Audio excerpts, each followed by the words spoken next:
Hey everyone, welcome back to another exciting episode of Attack on Productions. Today we have a commentary video for you. Today's combatants are Fluff using Toppo Lock versus Jake with his, what was this, his Black Broly? Black Broly. All right. And as you can hear, I have both Jake and Fluff here today. Hey, what's up everyone? What's going on, everybody? I'm Jake from TCGNN. That's right. Yes, I should probably introduce it that way instead. I apologize for that. So we have here with us from TCGNN, a partnership we've kind of created. We're doing some podcasts with them as well, so look forward to that. Their channel will be in the description down below as well. Yep. So click that, check them out, help them out.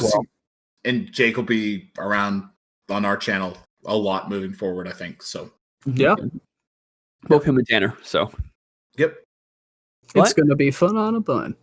Like always, you guys enjoy our content, hit that like, subscribe button, put down the comments down below anything you want to see us build. We will build it. I've proven many times I will do it. I'm crazy, but let's get past that point now. And let's get into this commentary. You guys ready for this? Absolutely. Let's do it. All right. So, hey guys, just want to butt in real quick from the future. We are doing this over Discord. That's why the audio kind of sounds the way it does. But all right, here we go. There you go. You're reading his leader right now. So yeah. So reading the leader right now. I didn't know what to expect from this. I was a little thrown off guard. Yeah, this is Black Broly is really, I can't take credit. It's popularized by like Joey Palladino. He talked about it on his channel first, and I liked the idea and just threw some cards together. Well, not that's not entirely accurate, but just kind of made my own list and tried to see what I could do with it at locals. I heard you telling Tanner that this kind of started. You started with the idea of Kid Ku, went down the rabbit hole, and this is where you ended up? Yeah, so I was looking for a Black Saiyan leader other than Kid Ku to take advantage of the 4-star ball and Goku Child, as we lovingly call him, engine. Got it. So it was at this point that I was like, okay, I'm going to deal with aggro. But I also knew that this leader was going to be really control against Toppo Lock. And this leader controls Toppo Lock in the right kind of way. So this, without giving anything away, this first turn was my biggest misplay in hindsight. Yeah, I was curious after this. You just kind of swing and pass it up. Yeah, it was either here or during your turn. I just misplayed super hard, and I'll kind of get there when we go there. I already had the Vegeta Unison in hand, so I didn't feel the need to get the search off, and I just needed a charge target.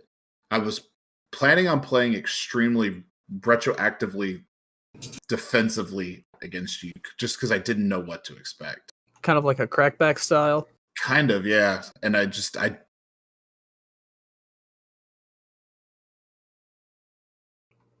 Yeah, so this another thing with Black Broly is I wanted to take advantage of the new cards that get played when you mill. Cards that you play without energy, especially against a deck like Toppo Lock that manipulates your energy, are really strong in Dragon Ball and always have been and keep getting banned. So I figured I might as well play a deck other than Vegex and try and use them and Kid Ku and do something unique and interesting. This deck felt really fun. It's a lot of fun.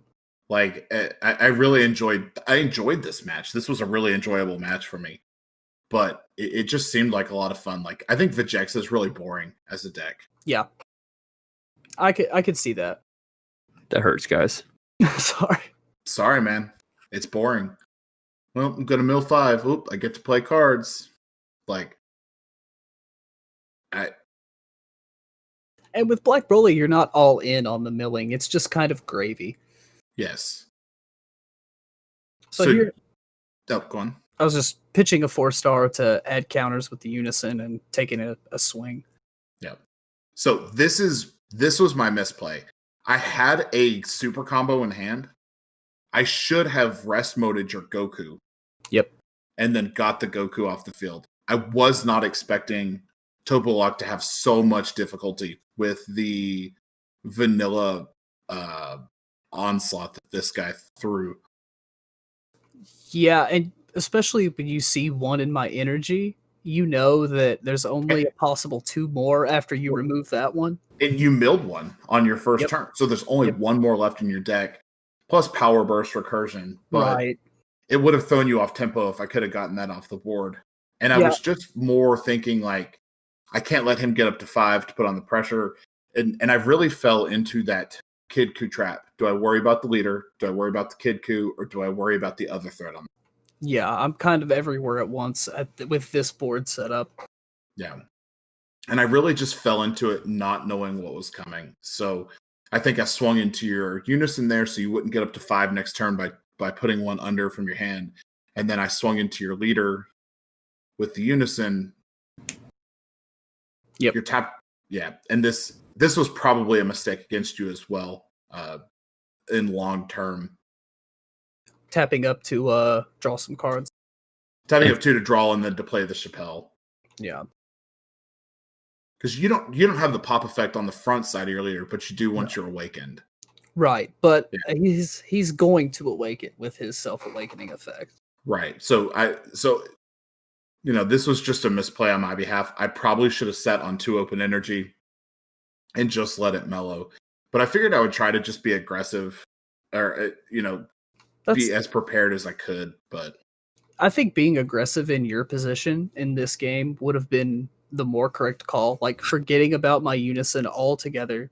You have plenty of good negates in your deck. You like Black Broly's biggest weakness is like counter aggro, which is what keeps me from playing him week after week with decks like Pilaf running around. Yeah.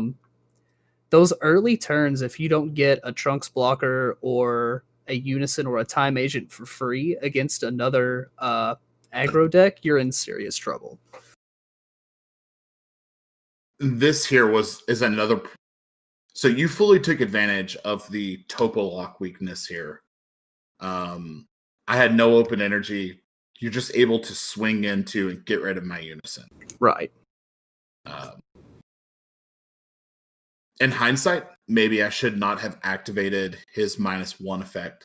And I've started kind of realizing that a little bit on the Vegeta Unison. You don't always have to activate that. Right. I think the resting him to +1 every turn, if you're not going to swing with him, is powerful, but you don't always have to -1. Right. Especially like in this game, I'm pretty sure all it does is stop like 1 Overrealm swing, I think. Yeah. And I should have known you were going up to 3 energy, so it would have either been a skillless 2 or 3 that was coming out next. Right. So like it really did nothing for me and just put you in a position where you could get the Unison off with ease here. Yep.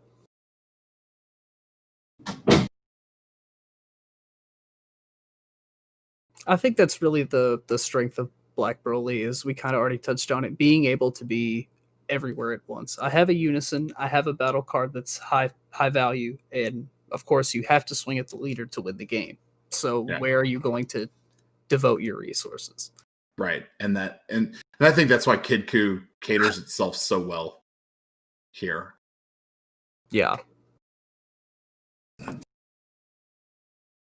The Kid Coup leader might just be better, and you forget about Time Agents and free Trunks and free Kai and things like that, and you just play the Shenron Unison, but I think this is a lot of fun, if not the most optimal deck. Kid Coup is more draws, but you have the benefit of being able to pop a random card on the field, which is so important at different points. Yeah, and for pretty cheaply, because all I have to do is pitch a 4-star and pick it back up. Yeah, I mean, it's I really like the unity between the two.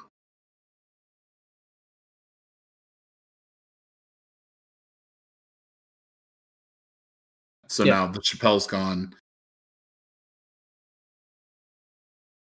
Can't swing with the Yeah, there was a little confusion here actually. You actually asked Jimmy, our judge, just to verify that as well. Yeah. And we had a newer player there that night, and earlier in the night, Jimmy and I were explaining to him that, like, it's not rude to call a judge. Like, Fluff, I know you know the rules. Yeah, but no, I didn't take any offense to it at all. But I wasn't 100%, so I asked. Yeah.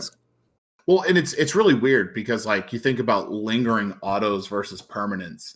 Like permanents have to have that condition met at all times. Lingering autos, once they are activated, are just there. So, and I don't take it offensively at all.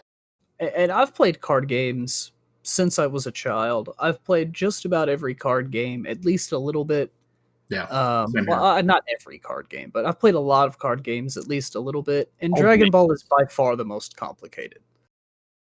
You think, really? Oh, yeah, for sure. At least the way my brain works. You know what? No, I would agree with. Oh, wow, Yu-Gi-Oh added a lot of crazy stuff. I haven't played Yu-Gi-Oh since GOAT format. Yu-Gi-Oh makes a lot of sense to me. Dragon Ball makes a lot of sense to me. Magic, I really struggled with. Magic frustrates me to try to play. Magic, I feel like I can make those cards dance. So that's how I am in Yu-Gi-Oh in this. Yeah. Like Magic, I'm a manatee in the Gulf of Mexico, baby. Yeah. I'm chilling. I constantly struggle with the idea of going back to Yu-Gi-Oh, taking like $200 or $300, building a current meta, semi-meta deck, and just going and playing. But be something fun to do with a scratcher one weekend, Yeah, absolutely. Or your stimulus check, or stimulus check. So here I'm put into a rough position. I didn't have the unison. I didn't have a way of searching the unison. So I needed to find something. I'm trying to find a way to put pressure onto you. I knew that whatever card I played was going to be gone, so I figured I would just go for resources here. Plus being able to activate main because you've got more than 5 tapped. I now get to swing twice. So I think I'm still kind of trying to catch up here in my mind with what's happening and trying to absorb everything. And to me, that was a mistake. Yep. Like, I should not have swung at your unison. I obviously wasn't going to be able to do anything about your unison long term. Too many counters at that point. Yeah. When I should have been swinging at your leader or trying to get rid of that Kid Coup. Yeah, I think knowing what we know now about the matchup, had you swung twice at my leader with Basil here and applied additional pressure with your leader or a unison later in the game, you might win before my 4th turn here. Yeah. I don't think I would have beat you this turn. Toppo really likes to take the game to those late stages. Yeah. You want to win on turn 5 or 6 typically. Yeah. Turn 5 is a really good spot. Turn 6 is a really good spot.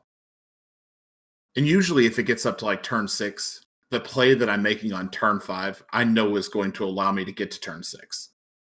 Unless you pull out something crazy. So your setup. Yeah.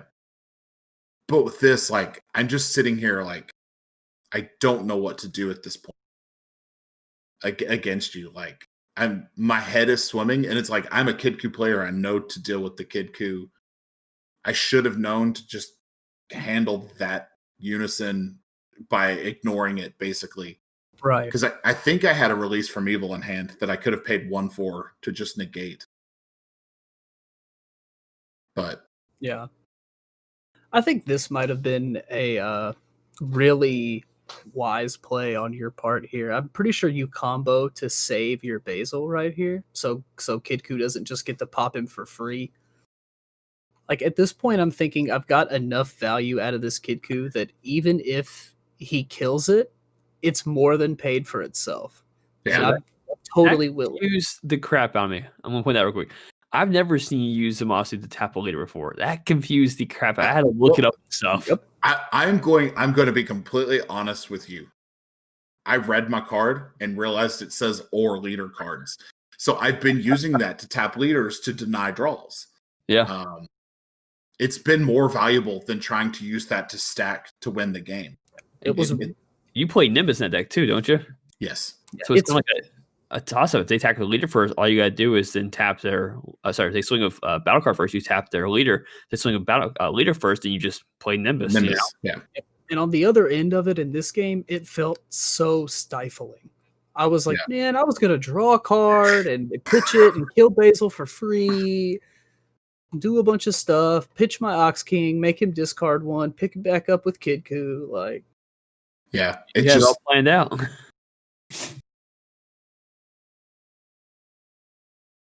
We over there sneezing for Wally. Oh, look at that boy. But yeah, I felt the uphill struggle so hard in this. And I don't remember exactly if I have a Nimbus, but didn't want to use it then because I couldn't get a full utilization out of it.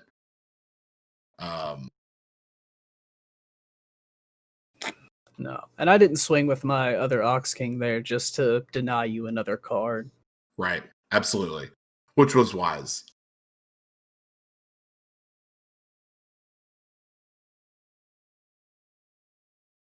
Which I've noticed in the past, not a lot of players do that, actually. At least at our locals, like it's a smart move, knowing when to attack and when not to attack. You know. Well, at this point, or at that point in the game, I couldn't kill him. I need energy up to survive the crackback.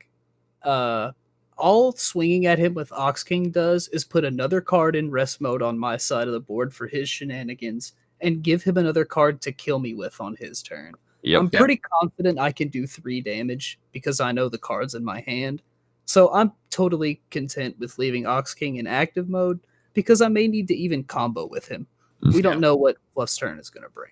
Well, and so this is where I'm at.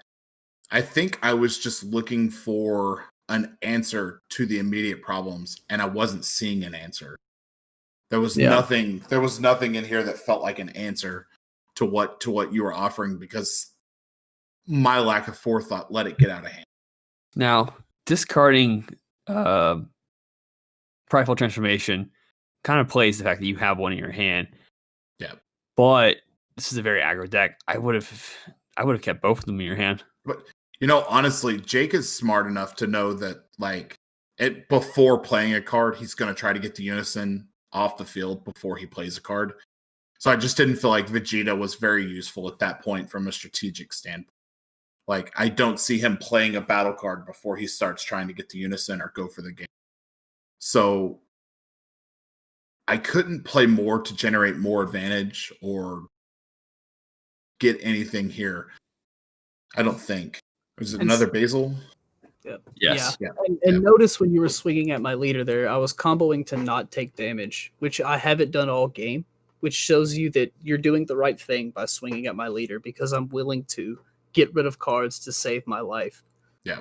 Even if picking up life gives me more resources. And I think I should, see, again, I got torn between, what I should have done and what I could have done. I think on this turn you swing once at the Unison and once at the leader, which might be the worst way to do it. Yeah. No offense. No, this match made me feel like such a bad player just because I was not prepared for it at all. Well, that's why I think Dragon Ball is so complicated, because if you don't know your opponent's deck, you feel like a fish in a shark tank. Yeah. You're like, what is happening? What you're fusing from the warp now, and you have Sparking 10, it's turn 3. Well, what's going on? What's happening? Slow down.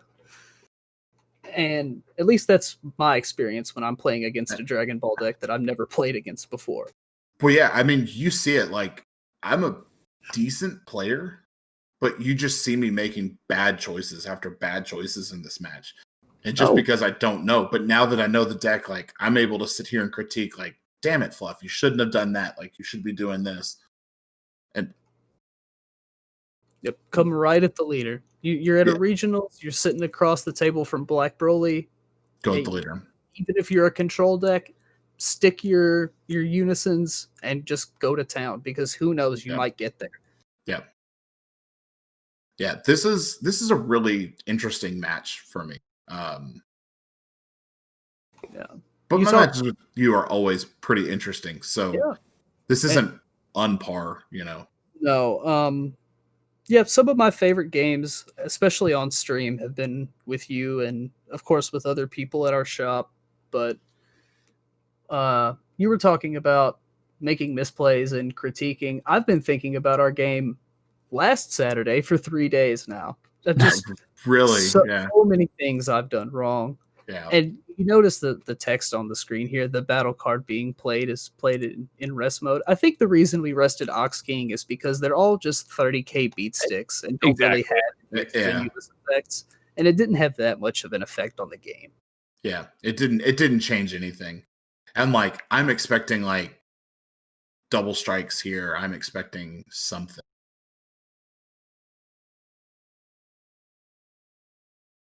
I'm just checking. Like, I've got a Nimbus in hand.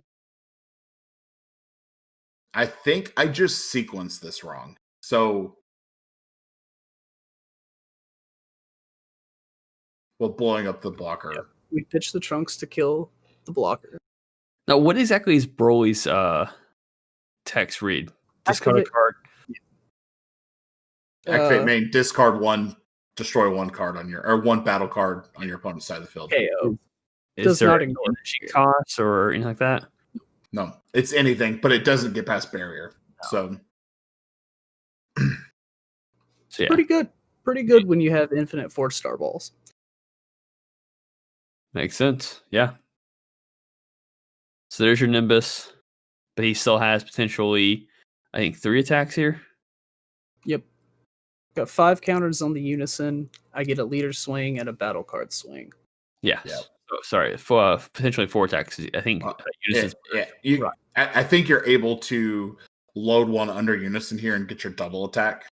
Or get your dual attack. Right now I've got 5 counters, so I could -4 from right here. Yeah. And I kind of knew at this point that I was in a lot of water. I don't think I had a release from evil here or anything that would have helped. If you're listening to the audio right now, at this point, I think I'm saying, I think I just lose as I swing with Frost right here, because I'm positive Fluff has release from evil or something he can cast for free with his Unison on board. Yeah. I mean, I had already played the Vegeta that turn. Like, there were no counter plays that I could do.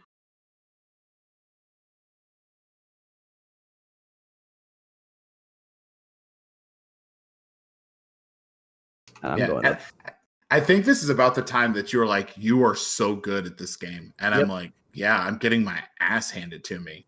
The reason I said that is because with this swing, I spend 2 cards and give you 2 cards. And I'm positive you have the release from evil. So my assumption is that I swing, like you rest mode the leader here with a super combo, which I was pretty sure you were going to do. And then my assumption is my first Go Tank swing, you release from evil and blank the dual attack from him. And then just come over with the team on your turn. I didn't have release from evil, and I don't think I had enough in my hand to combo out of having to take the 2 damage from this. So I'm at 2, and I think I was hoping to get a release from evil here. Right. I was sure I was going to give you one, which is why I'm like, you're so good at this game. And you'll see, I just don't have a negate here. I don't have anything to do. And notice, okay, I moved the dice to 1. I was like, for some reason, I left it on 4. The super combos. Yeah, pretty gross. I mean, I've mentioned in the past my opinion on this card. I think it's a decent card as long as it's only restricted to 1 leader, but I think if it's specified drop or warp, it would be a balanced card. I really think that Bibbidi should be limited to 1. Because I like the utility of just having it for that like 1 super power swing. So here's what happened. In the audio, after you comboed, your comment I think was, all I got are +1 cards. 1 cost. Yeah, I don't know why I said +1. So that being said, we just openly said it like 2 or 3 times. Fluff cannot out combo this. No. We've basically the idea was I counted the cards in your hand. And I was basically like, as long as he doesn't have another Bibbidi in his hand, I'll get out of this and I'll beat him next turn. Did you had those up the draws, I think, of your life. Mm-hmm. But then when he dropped the Bibbidi, I was like, there's just no way I can get out of this. So I knew when he dropped that Bibbidi that it was game. But I had to count it up just for the sake of it, but just for gamesmanship's sake, you know. So like I Absolutely. said, getting rid of the blocker helped out a lot that turn as well. Yeah. Because if he was able to stop one more attack, it would have gone to the next turn. Now it looked like you still had one energy. We know you have a negate in your hand still. Fluff obviously had 2 Vegetas, which means, and he had the 2 Spirit Fists, so he was definitely going to go up to the point he needed to give it double strike, dual attack. Yep. I would have been swinging twice, 40,000 on each swing, double strike. Yeah, you definitely kill me. So, you know, you left that Broly puts in a ton of work against Toppo. I just want to say that can't be understated how much work that put. Like, it pretty much negated how, you know, like, it negated half the strength of my counterplays. It negated the Chappelles. It, you know, instantly deals with Basil. It instantly deals with just about anything that I can put on the field because it's not a barrier-heavy deck. Yeah. Like, there's just not a lot there. And that's true of a lot of battle card decks right now. There's not a lot of barrier running around. Yeah. U11 being the exception. U11 and U7 are the 2 that I can really think of. Yeah. So that being said, Jake, I appreciate you coming out and doing the commentary with Fluff today on this one. No problem. It was a lot of fun. Absolutely. And expect to have you back on more stuff as well. Like we said in the beginning of the channel, the beginning of the video. Also, guys, check out their channel. Like I said, it's TCGNN. It'll be down in the description down below. I don't know why I'm pointing on the screen. You can't see that, but they can. I'm saying a lot, which means it's time to wrap it up. So, like always, read your cards, know your plays, and like always, fluff out. Bye, everyone.